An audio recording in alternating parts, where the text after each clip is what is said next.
Salut à tous. Dis-moi franchement, as-tu déjà passé des mois à apprendre le français, à suivre des cours, à mémoriser du vocabulaire, à faire des exercices, et pourtant, quand il s'agit de parler, tu bloques? Tu sens ton cœur qui bat trop vite, les mots qui disparaissent de ta mémoire, et finalement tu te tais. C'est frustrant, non? Tu te demandes, mais pourquoi, après tant d'efforts, je ne parle toujours pas français? Tu n'es pas seul. Beaucoup d'apprenants vivent la même chose. Ils travaillent dur, ils croient qu'ils progressent, mais le jour où il faut ouvrir la bouche, c'est le silence total. Et c'est là que naît la honte, la peur d'être jugé, l'impression d'avoir perdu son temps. Alors aujourd'hui, je vais te dire la vérité brutale. Pas un joli discours pour te rassurer, pas des promesses vides. Non.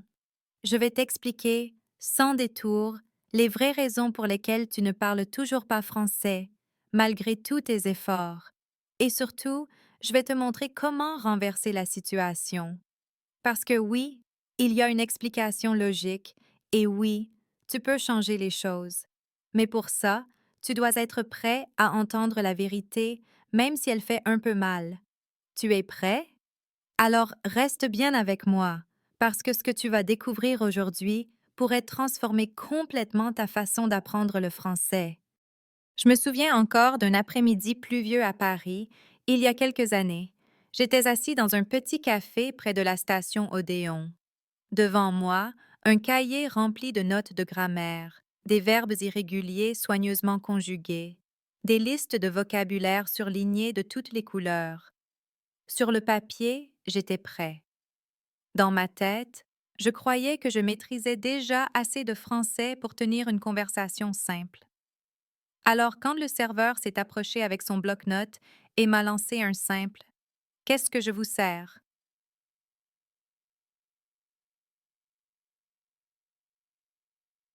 Tout s'est effondré. J'avais répété 1000 fois dans ma chambre comment commander un café, j'avais même écrit la phrase «Bonjour, je voudrais un café, s'il vous plaît». Mais au moment décisif, plus rien. Mon esprit était vide, mes lèvres bloquées, et j'ai fini par balbutier un euh, café, à peine audible. Le serveur m'a regardé avec un petit sourire poli, mais dans mes oreilles, ce sourire sonnait comme un jugement. Je me sentais ridicule, comme si tous mes efforts n'avaient servi à rien. Je me suis dit, comment est-ce possible?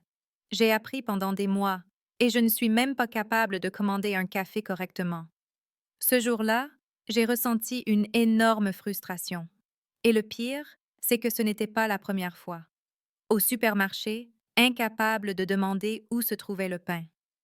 Dans le métro, paniqué à l'idée de poser une question sur la bonne direction.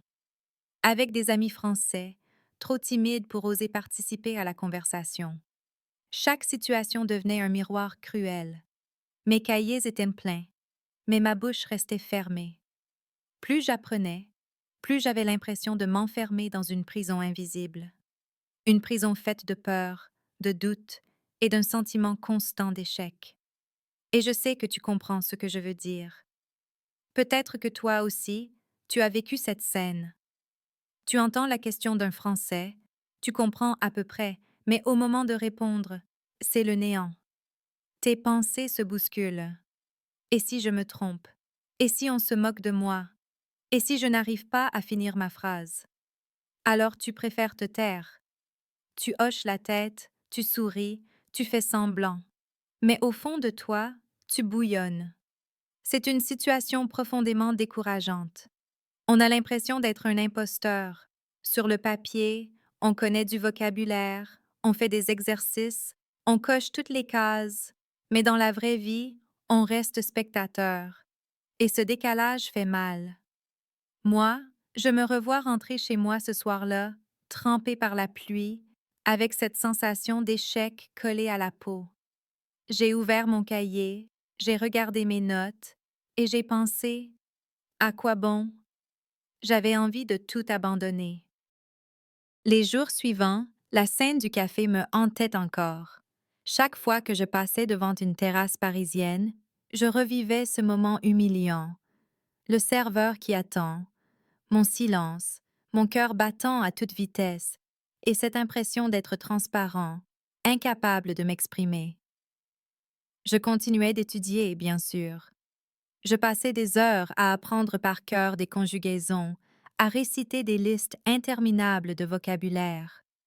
J'avais l'impression de construire une montagne de connaissances, mais plus cette montagne grandissait, plus je me sentais écrasée par son poids. C'était comme gravir un sommet immense. Chaque marche me semblait interminable, et chaque fois que je croyais avancer, je découvrais un nouvel obstacle encore plus haut. Plus j'apprenais, plus j'avais conscience de tout ce que je ne savais pas, et cette conscience me paralysait. Un soir, j'ai été invitée chez des amis français. Ils riaient, parlaient vite, se coupaient la parole, utilisaient des expressions que je n'avais jamais vues dans mes manuels. J'écoutais, je comprenais quelques mots, une phrase par-ci, par-là, mais quand je voulais intervenir, ma voix restait coincée. Les idées étaient là, dans ma tête, mais elles refusaient de sortir. C'était comme si un mur invisible me séparait des autres, un mur fait de peur et de honte. Je me suis sentie minuscule, inutile, presque absent. J'étais assise à la table, mais je n'existais pas vraiment dans la conversation. Et à chaque éclat de rire, à chaque échange rapide, je plongeais un peu plus dans mon silence. Le pire, c'était cette voix intérieure qui me répétait: Tu n'y arriveras jamais. Tu n'es pas fait pour les langues. Tu perds ton temps. J'avais beau essayer de me motiver, cette voix était plus forte. Elle me chuchotait à l'oreille chaque fois que je prenais mon cahier, chaque fois que je voulais ouvrir la bouche. Petit à petit, le doute s'est transformé en peur. Peur de parler, peur de me ridiculiser, peur du regard des autres. Alors je me suis construit une stratégie pour éviter ces moments. Je commandais toujours la même chose au restaurant, pour ne pas avoir à improviser. Je répétais des phrases toutes faites, comme un robot. Je faisais semblant de comprendre quand, en réalité, je n'avais pas suivi la moitié de la conversation. Et plus j'évitais de parler, plus ma peur grandissait. C'était un cercle vicieux. Je n'osais pas, donc je ne pratiquais pas. Je ne pratiquais pas, donc je n'avançais pas. Et plus je restais bloquée, plus je me convainquais que j'étais nulle. Je me souviens d'un autre épisode, encore plus douloureux. J'étais au guichet d'une gare, je voulais acheter un billet de train. J'avais préparé ma phrase à l'avance. Bonjour, je voudrais un billet pour Lyon, s'il vous plaît. Simple, clair, efficace. Mais quand la guichetière m'a posé une question supplémentaire, vous le voulez pour quelle heure?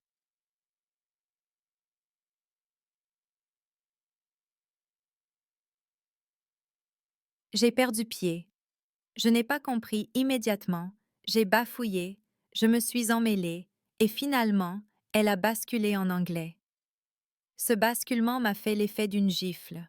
J'étais venue en France pour parler français, pas anglais. Mais voilà, encore une fois, quelqu'un avait décidé pour moi que je n'étais pas capable. Et le pire, c'est que j'ai accepté. Je n'ai même pas osé insister. Sur le chemin du retour, j'avais les larmes aux yeux. J'avais l'impression de trahir tous mes efforts. Moi qui rêvais de parler couramment, je me retrouvais réduit au silence ou obligé de passer par l'anglais. À ce moment-là, j'ai vraiment envisagé d'abandonner. J'ai pensé, peut-être que certains sont faits pour apprendre une langue étrangère et d'autres non. Peut-être que je ne fais pas partie des chanceux. C'était une douleur sourde, profonde, qui me suivait partout, comme une ombre qui me rappelait constamment mes échecs. Et pourtant, une petite flamme brûlait encore. Je savais, au fond de moi, que je ne pouvais pas tout arrêter. Mais je ne voyais pas la sortie. J'étais coincée dans un labyrinthe de règles, de doutes et de peurs. Et chaque jour, ce labyrinthe devenait plus étroit, plus suffocant. Puis un jour, quelque chose a changé. Ce n'était pas un grand événement spectaculaire, mais une simple conversation, presque banale. J'étais avec un ami français, et comme toujours, j'écoutais plus que je ne parlais. À un moment, il s'est tourné vers moi et m'a dit: Pourquoi tu restes silencieux? On s'en fiche si tu fais des fautes. Ce qu'on veut, c'est t'entendre. Ces mots m'ont frappé comme un électrochoc. On s'en fiche si tu fais des fautes. Personne ne m'avait jamais dit ça aussi directement. Moi, je pensais que je devais attendre le jour où mon français serait parfait pour oser parler. Mais ce jour n'arrivait jamais. Et là, mon ami venait de briser cette illusion. Le but n'était pas d'être parfait, mais d'oser. À partir de ce moment, j'ai décidé d'essayer une autre approche. La première fois, j'ai parlé même si je savais que ma phrase n'était pas correcte. Je me suis trompée, bien sûr, mais mon ami a souri, m'a corrigé, et surtout, il m'a compris. Et rien que ça, c'était une victoire. Petit à petit, j'ai compris que mes erreurs n'étaient pas des échecs, mais des tremplins. Chaque faute prononcée était une occasion d'apprendre. Chaque mot, même mal placé, me rapprochait un peu plus de la fluidité. Et surtout, j'ai commencé à ressentir une différence énorme en moi. Là où avant il y avait une peur paralysante, il y avait désormais une curiosité, une envie de tester, de voir jusqu'où je pouvais aller. C'était comme si je venais d'ouvrir une porte que je n'avais jamais osé franchir. Ce changement de perspective était mon véritable tournant. J'ai cessé de penser « je dois apprendre avant de parler » et j'ai commencé à penser « je dois parler pour apprendre ». Et à partir de là, tout a commencé à bouger. Alors, qu'est-ce que j'ai fait concrètement après ce tournant? Comment suis-je passé de ce silence paralysant à mes premières conversations réelles en français? Voici les étapes, simples mais puissantes, que j'ai mises en place et que tu peux appliquer dès aujourd'hui. Étape 1. Accepter l'imperfection. La première chose que j'ai comprise, c'est que mes phrases n'avaient pas besoin d'être parfaites pour être comprises. Un Français ne t'attend pas avec un stylo rouge pour corriger chaque faute. Il veut juste saisir ce que tu dis. Quand j'ai arrêté de viser la perfection, j'ai senti une énorme libération. Alors je te le dis, accepte de parler avec des erreurs. C'est normal et même nécessaire. Étape 2. Pratiquer un peu, mais tous les jours. J'avais tendance à travailler pendant des heures une seule fois par semaine, puis rien les autres jours. Résultat, j'oubliais tout. J'ai changé cette méthode, 10 ou 15 minutes chaque jour à parler tout haut. Même seule, même dans ma chambre. Je décrivais ce que je faisais. Je me lève, je prépare un café, je vais sortir.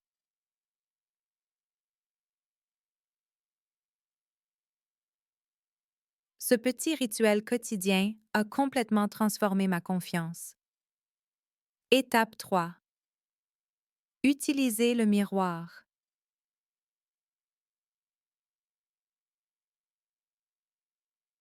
Au début, j'étais mal à l'aise avec ma propre voix en français. Alors j'ai commencé à parler devant le miroir. Oui, ça paraît étrange, mais voir mon visage, mes lèvres, mes gestes m'aidaient à m'habituer à l'idée que, oui, c'est moi qui parle français.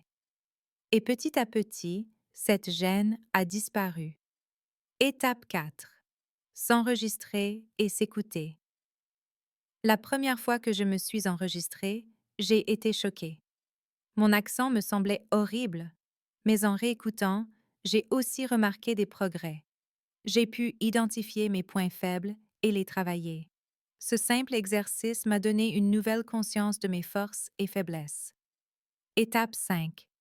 Chercher des occasions réelles de parler.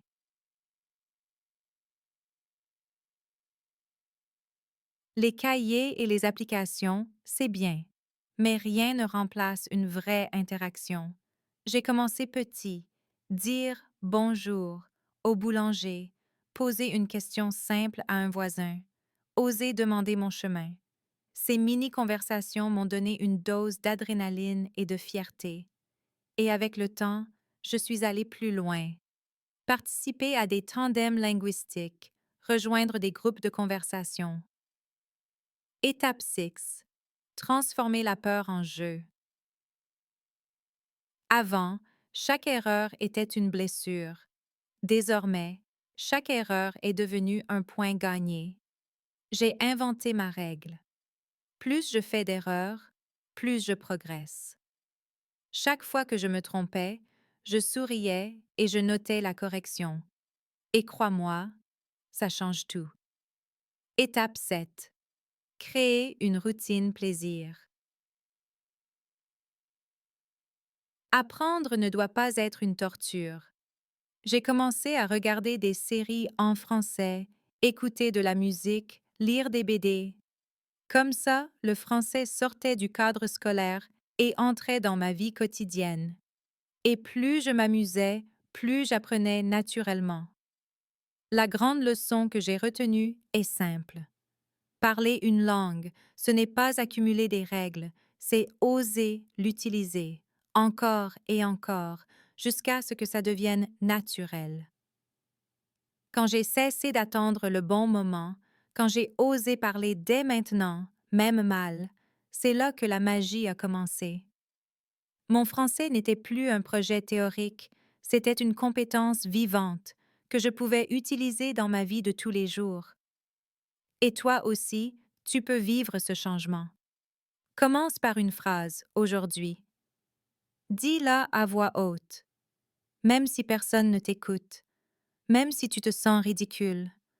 Parce que c'est exactement de cette façon qu'un jour, tu réaliseras que tu parles français, sans même y penser. Imagine-toi quelques mois plus tard. Tu entres dans un café parisien, tu t'approches du comptoir, et cette fois, quand le serveur te demande « Qu'est-ce que je vous sers ?» Tu réponds sans hésitation « Bonjour, je voudrais un café crème, s'il vous plaît. » Ta voix est claire, tu souris, et surtout, tu es compris immédiatement. Ce moment, autrefois source de panique, devient une petite victoire quotidienne. Imagine encore, tu marches dans une rue animée de lions, un touriste te demande son chemin en français, et toi, naturellement, tu expliques. Tu vois la surprise dans ses yeux. Oh, mais tu parles français. Et toi, tu réalises que oui, tu parles français. Pas parfaitement, pas comme un académicien, mais suffisamment pour être à l'aise, pour créer du lien. Et ce n'est pas tout. Pense au jour où tu passes un entretien d'embauche en français et où tu peux présenter ton parcours, tes compétences, sans avoir cette boule au ventre. Ou au jour où tu rencontres des amis francophones et où tu ris avec eux, sans traduire chaque mot dans ta tête. Ces moments, ils ne sont pas réservés à une élite. Ils ne demandent pas des années de sacrifices impossibles. Ils sont accessibles à toi, si tu changes ton approche. En osant parler dès maintenant, même avec des fautes, tu construis pas à pas cette confiance qui te manquait tant. Et tu sais quoi? Le plus beau, c'est que le français ne sera plus seulement une matière à apprendre.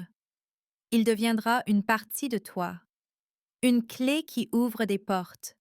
Voyages plus riches, opportunités professionnelles, rencontres inoubliables. Alors imagine ce futur.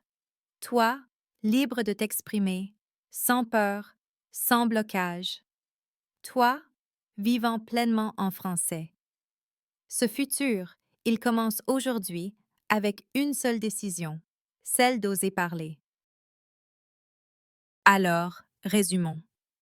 Si aujourd'hui tu ne parles toujours pas français malgré des mois, peut-être des années d'efforts, ce n'est pas parce que tu es incapable. Ce n'est pas parce que tu n'as pas de talent pour les langues. La vérité brutale, c'est que tu attends d'être parfait avant d'oser. Et ce jour n'arrivera jamais. Sauf si tu décides de parler dès maintenant, avec tes erreurs, avec tes hésitations, mais avec courage. Retiens bien ça.